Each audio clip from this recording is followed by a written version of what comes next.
अश्लील वीडियो भेजकर ब्लैकमेल करना, लिंक से आपका मोबाइल हैक करना और ओटीपी से आपका बैंक खाली कर देना, इस तरह के फ्रॉड के तरीके बहुत पुराने हो गए हैं। अब आपके पास अनोन नंबर से कॉल आएगा, व्हाट्सएप पर आप एक इमेज डाउनलोड करेंगे और उस इमेज से ही आपका फ़ोन हैक हो जाएगा। ऐसी ही नई तकनीक अब फ्रॉडस्टर्स इस्तेमाल कर रहे हैं, जिसके ज़रिए आपका मोबाइल हैक हो सकता है। तो अगर आपको अनोन नंबर से कॉल आता है या फिर कोई व्हाट्सएप इमेज डाउनलोड करने को कहा जाता है, तो ऐसा बिल्कुल मत करिएगा और अगर ऐसा करते हैं तो सावधानी ज़रूर रखिएगा।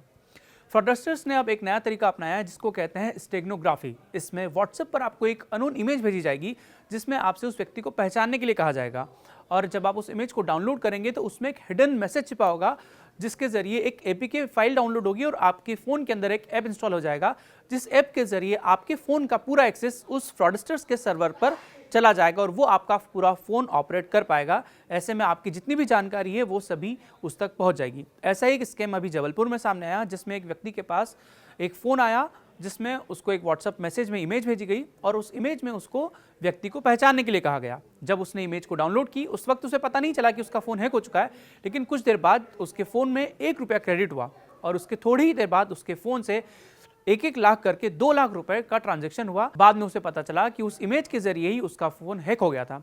इस तकनीक को कहते हैं स्टेगनोग्राफी, जिसमें एक इमेज के अंदर कोई छुपा हुआ सिग्नल भेजा जाता है। उस मैसेज के अंदर कोई फाइल होती है जिसमें कि जिससे मोबाइल हैक हो जाता है। जैसे आप समझिए कि क्यूआर कोड होता है, क्यूआर कोड में भी एक मैसेज होता है, लेकिन वो जो मैसेज है वो एक्सेसिबल होता है और वो ओपन पब्लिक लिंक होती है।